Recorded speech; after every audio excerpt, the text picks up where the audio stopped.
Hi, everybody. I'm DJ Sixsmith. You're watching The Sit Down.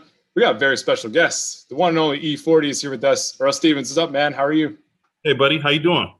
I'm great. Thanks so much for joining me. And listen, man, you've had a great music career, but I want to talk to you about what you've done away from music. And we got the Earl Stevens Selections here. And you've been doing this wine and spirits thing since 2013. You got all the drinks behind you there. So what's it been like building out this business? It's been fun, man. You know, being a drinker and a heavy thinker, being able to develop my own products from start to finish is a wonderful thing. Everybody is loving the juice. They loving the packaging. They loving the whole movement. This is just, hey, man, I'm living a dream, bro. That's awesome. What inspired you to get going first? It kind of like, first of all, I'm a fan of wine, so I started off selling wine online, and I'm arm's reach. Where I'm from is Vallejo, California, so I'm arm's reach of Napa. Wine country.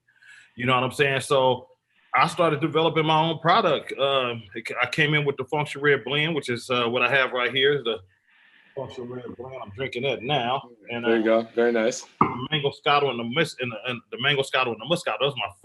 Those are my three SKUs.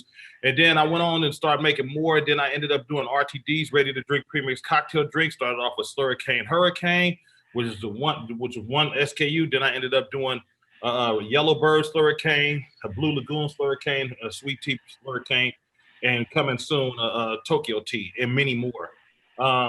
Then it became tequila. Ecuadente tequila. That's E-40 spelled in Spanish. That's E-40 in Spanish. Ecuadente. You know what I'm saying? Jalisco, Mexico, 100%. You know what I'm saying? Agave. Top drawer. Ultra premium. The juices. I tell everybody the proof is in the juice, man, and it's amazing. Like damn good, brother. Then cognac. I'm doing an Ecuadente beer. Cerveza, Mexican style lager. I'm doing that. I have Copper Barrel bourbon. I have Earl Stevens Collections sparkling lines. I have watermelon. I have cotton candy. I have mango peach. Of course, I said Mango Scotto. That's one of my top sellers. That's not sparkling, but that's a steal. But that go crazy. I mean, I'll talk your ear off. It's plenty more things. You got a lot of good stuff going. That's for sure. Cali Mocho, which is cola flavored mixed with red wine, is delicious. And I know it sounds non-traditional, but I do non-traditional things. But it is traditional in Spain and other places like that. It was 50 years plus old. You know what I'm saying? It's called Cali Mocho. Some spell it with a C, some spell it with a K. That's really interesting. I know you've been around the world too, whether it's Mexico or France, and really gotten just a good understanding of the whole business. So what's been most surprising as you built the business and, had all these different drinks come in here? What's been most surprising is the exception. I mean, I know people got a lot of love for me because I'm a good dude, and and they love my accomplishments. And being a recording artist for 33 years, with music on the shelf since 1988. And so I've always been into venture, into all kind of ventures, restaurants like Fat Burger, what I'm saying, back in the days. And, also, was developing a wing stop during the reception back in 2008 recession. And so I had to let that go, but now's the time for all this stuff. And I got I'm into the restaurant business as well. I co-own a Filipino restaurant called the Lumpia Company. We serve Filipino food. Delicious. You guys make sure when you're in Oakland, come through. We also in San Francisco. We also at Oracle Park out there in San Francisco where the Giants play, the best team on the planet. Yeah, right there. And so, I'm also the goon with the spoon. I like cooking too, bro. I'm the goon. I call myself the goon with the spoon. So I have products. I got real products that's gonna be developed, that's in the making, and probably be out in the next 8 weeks. Available online, straight direct to consumer, and available in the retail stores and chains all over the place like space, man. I'm not playing. That's really cool, man. Why don't we wind it back? What kind of kid were you? Tell me who a young Earl was growing up in California. I was a very observing kid. Like I was in my earlier days when I was like, knee high to a fly's eye, I was pretty much one of them dudes that just sit back and watch. I like to be around a lot of older people because, you know, that's where you soak up the most game. I was a student of the game. I was also a very quiet dude, you know what I'm saying, with a lot of thoughts in my head, you know, and also, you know, I was into sports. I love sports. You know, back then, you know, even though I was always a 49er fan, but I also liked it, all the other teams. I'm talking about, it didn't matter. It was Cowboys, it was the Raiders, and then, you know, when you get older, you just got to, they tell you to pick a side. So, you know, like that. So, you know what I mean? It's like, you just back then, baseball, you know, one of my best players in the Dave Parker played for the Pirates. People like that. Ron Say that played for the Dodgers. Like, I'm all over. Like, I watch baseball and I like baseball. I like football, basketball. You know what I'm saying? I was never a Laker fan, no disrespect to them, but I love Shaq. I love Gary Payton. I love Magic Johnson. I love Kobe. There's so many others greats. You know what I'm saying? I love LeBron, you see? But like I say, it's just,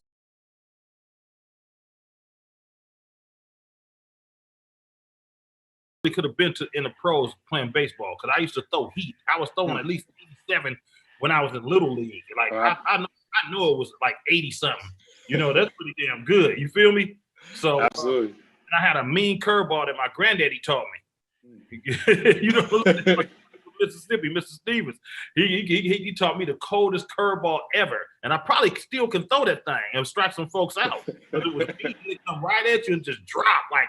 You wouldn't. It was sick. Had them breaking their back trying to swing the bat. Well, we got to get you back on the mound at some point, man. Yeah, I'm telling you, it's gonna be comedy, but it's gonna be real.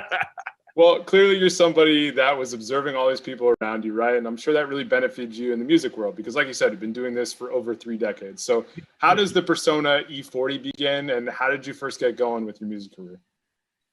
Playing. I started off. That's another thing. I love music. Being around.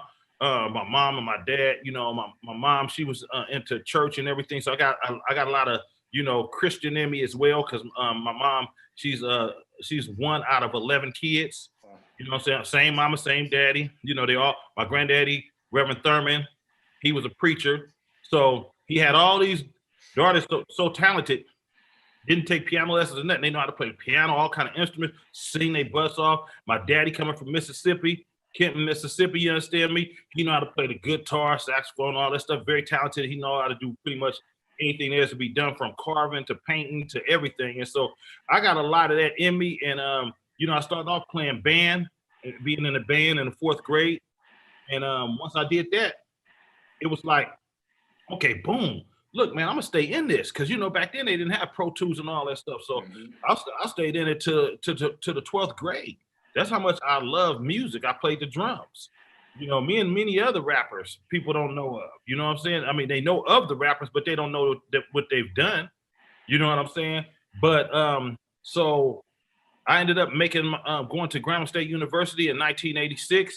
And me and Be Legit and my boy Waldo Bensworth, the 3rd junior, and Jason out of Maria City. He had the big boom box and all that stuff. And we ended up making a song called Grambling State University. But anyway, make a long story short, a short story long. So I ended up making a school alma mater with them guys, right? With Be Legit, Waldo Bensworth, and them. And so then we entered it in the talent show. We won the talent show, right? Instantly start signing autographs, all that stuff, bro. Like instantly, we're signing autographs as soon as we walked out of the center where we did the talent show at. So it was just a lot of love. And so we got back to, I went to school for 1 year, you know, because I started being really successful in my music, you know, put out my album in 88. And I seen traits of it finna happen. It didn't sell a lot because of the first one. We was called MVP. We was just getting, it was our first thing. It was a lot we needed to learn.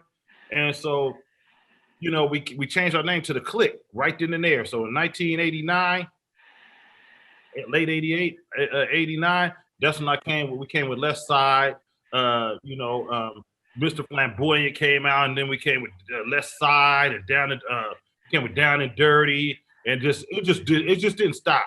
You know, we was doing EPs, we was doing albums, and it didn't stop. So I've been putting music on the shelves since 1988. It's incredible. I mean, it really takes a specific amount of skill to get that done. And listen, man, you've interacted with a lot of great people in music, but can we get some Tupac stories here? Can we get some favorite memories of him? Everybody almost asked me that, but I'm gonna be recycling it because I say the same thing over and over. You know, in so little time, he did so much in so little time. He died at 25 years old. God rest his soul. You know, and he did so much. And you know, we had so much more to do if he was still living. He'd be right here. I think he'd be 50 right now, 51 or 50. I think his birthday just passed in June, so he would have been like 50, I believe. And so that would have been amazing. I think Pac would still be relevant. Everything, you know, him and Biggie. I really feel that way, you know. And so, but basically, you know, shoot, I mean, I tell the Jack the Rapper story. A lot of people don't know about Jack the Rapper. Let's hear about him. Jack the Rapper is like what South by Southwest is, but it was in Atlanta. It was in a big old hotel. It was in the 90s. We all had Carl Kanai. I had Carl Kanai. I had to look. We had some relatives that stayed at my mom's house. And I don't know how them pictures disappeared. You know what I'm saying? But I have pictures with me, Pac, Tretch, the Click, Be Legit, D-Shot. All of us had Carl Kanai, everything. It was the Carl Kanais and cross color days. You know what I'm saying? And so, you know, it was just like just good times. You know, we sat up, we connected and went upstairs. We had just got in. He said, man, let's go get something to eat. So we went upstairs to go eat. And we kind of like was just eating like little appetizers, and he ordered some Dom Perignon, like 2 bottles, right? You know me, I ordered some wine and whatnot, and that's wine too, but it's sparkling. But anyway, so then you know we just sitting there chopping it up, and him and Tretch talking about you know how they had their you know how their cases is going. How your case going, man? It's doing cool. How your case going? Because they was always fighting cases, right? So. But this is more or less like one of them situations where then it was time for him to perform, and I think they had a little confrontation with you know with back then it was Death Row and was it Death Row? No, I wasn't even Death Row. It was somebody they had some problems with, but he went. They're always beefing at that point, right? There was always people going back and forth. Yeah, but it was like they performed on stage and did his thing. It really wasn't too much more. The highlight of that thing was that the boy Tretch.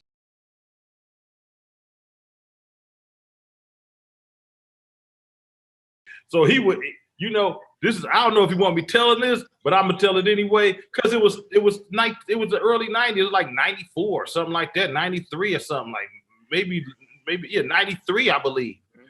So anyway,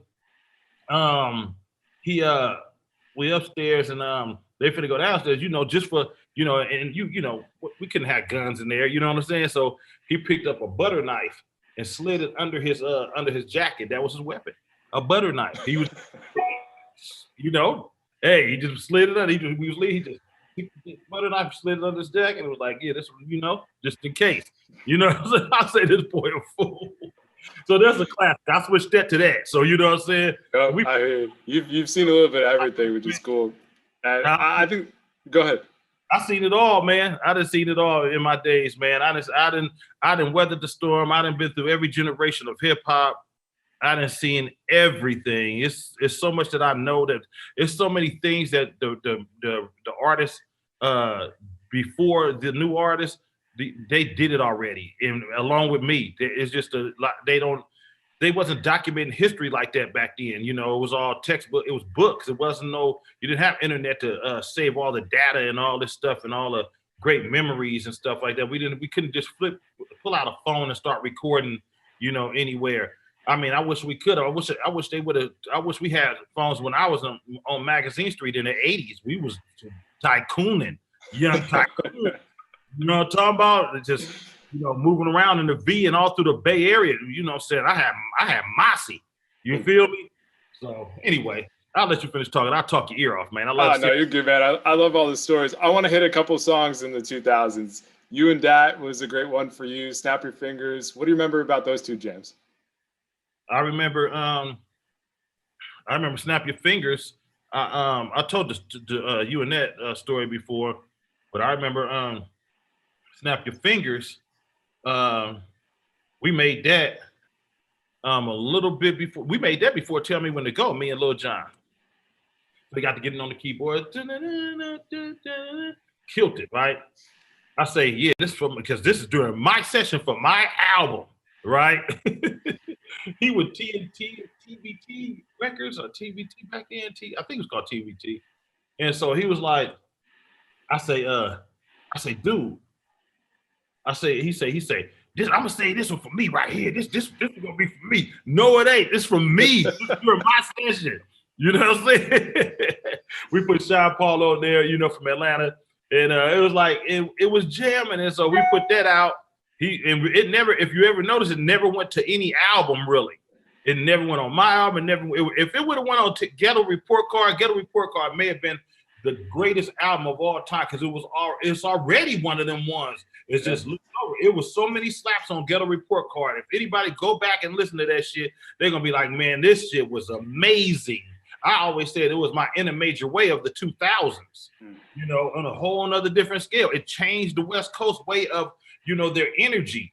You know, it had everybody just going. And, you know, what's so cool about it, you know, you would think Tell Me When to Go was the one, but it wasn't for that album. It was You and That Booty. That thing went way more units than Tell Me When to Go. You understand what I'm saying? Yeah, it's interesting how that happens. That was not hyphy. It wasn't, but they used to go dumb to it. It didn't say nothing about nothing that related to the hyphy movement in that song. You understand what I'm saying? Yeah. No, it's really fascinating to think about all that stuff. It's also great to think about all of the awesome San Francisco sports teams that have been doing well these past couple of years. You've seen Warriors championships. You saw the 49ers go to the Super Bowl. Obviously, the Giants have been good. I mean, what are some of your favorite San Fran sports memories when you think about it? You know what it is. You know what the main one is. When I was behind home plate in 2014, when I was highest giraffe crevice. You know what I'm saying? What I meant by high is not smoking high or any drugs, but high because I was right behind home plate. Right behind home plate, it's food, it's beverage, it's everything, it's all the alcohol you want to drink. So I'm on hella vodka and cranberry juice, like just nonstop. And I'm getting doubles and triples. And I'm like sitting them right there behind home plate, behind the fence, like that. And I'm just toasted. So the ball came at me. You know what I'm saying? You can look it up on the internet. It went viral. It's classic. It's comedy. And and the ball already had everybody else buzzed. They were like, like that, right? I'm like this. Just chilling. And when I did it, I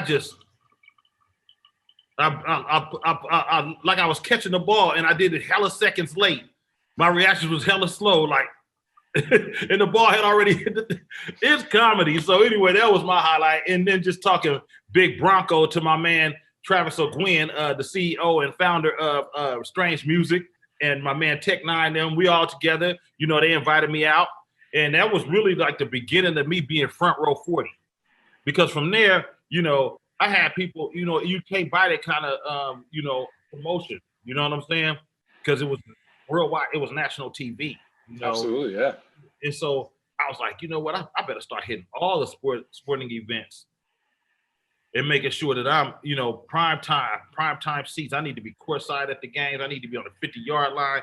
When it's football, I need to be courtside at the basketball games. I need to be right behind the glass when I'm at hockey games. You understand me? I need to be. See, yeah, nobody's thinking about the marketing impact of that. People just want to be there, you know, rubbing elbows with people. You're like, I got to get myself in front of everybody's eyes, millions of people across the world here. Yeah, and you know what's so beautiful about it? Those are really my teams. Mm-hmm. Like the 49ers, I'm on the 50-yard line. The Warriors, I'm courtside. The Giants, I'm behind home plate. You know what I'm saying? I sit with the owner, my man Larry Bass.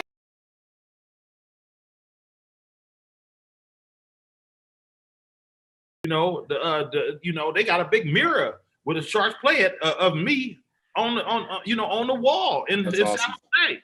You know what I'm saying? So it's like I love the earthquakes. You feel what I'm saying? So all these are just my teams. Just so happen that they winning. Everybody, you know, if one of them gonna win every year or something, are they gonna be in the runnings of something? Because right now my Giants is going crazy, and I assume it's gonna be the same thing as my San Francisco 40 Timers, and also, you understand me, the Warriors as well. Hello. Yeah, I mean, listen, the Warriors had that great run. You know, it was a little bit of a sad ending this year, but I feel like Steph and Draymond and Clay, they'll all be back. things will get in the right direction there. We're gonna be back, man. You know, we got some of the younger players. They're gonna be back. You know what I'm saying? And they ready to play, man. I think it's gonna be. You know, I think we got it because we was good this year. You know. Yeah. You know, it's basically just Steph and Draymond and a bunch of random guys at times. They play so great together, and I truly believe that both of them dudes is Hall of Famers for sure. You know what I'm saying? Draymond, his defense and just his way of thinking and his everything he does is smart out there on the court. You know, he might lose his temper every once in a while because he's so competitive. You know, but at the same time, that man, he had valid points. You know, I told him he got another career even after this and being a sports. I say commentator or analyst or you know what I'm saying, like ESPN or you know what I mean, any of that kind of stuff. You know what I'm saying? So absolutely. But he's know that because so many people told him because he do such a great job. I feel like Steph Curry is the GOAT. Like at the end of the day, they will see this man is top 3 for sure. Like they're gonna see because it's right there. Like I never seen the game. I mean, changed the whole way the thing goes now. Come on, man. He all the kids look up to him too, man. They love Steph. You know, who wouldn't love, man, that man do his thing. You know, the kids look up to Steph like they did with Iverson. Like he was a cool basketball player. You know what I'm saying? Steph is his finesse and how his swag and everything he do out there on the court. And he's a great human being overall, period. Before we let you go, when you think about everything you've built, whether it's the Wine and Spirits empire, the music, everything you've been doing, what are you most proud of when you think about your life and career? Longevity, still being with my wife since high school. You know, my kids, you know, respecting me, being in the business with me. I got them in the food, beverage, and everything I got, they in it. You know what I'm saying? I'm breeding them. They Stevens too. I'm breeding them to be, you know, another me, you know, because they do music, they producers as well, and they rap. They do it all, but it ain't so much of that what they're into. Their producers highly intelligent. And so, you know what I'm saying? Everything that I got going, they're locked in as well. So it's, you know, I'm just trying to build generational wealth and become an empire, you know, a dynasty in everything that I do, you know, a big empire of everything, bro. So I'm just overexcited. And my biggest accomplishment, I feel, is the longevity, just for still being here, still be able to stream.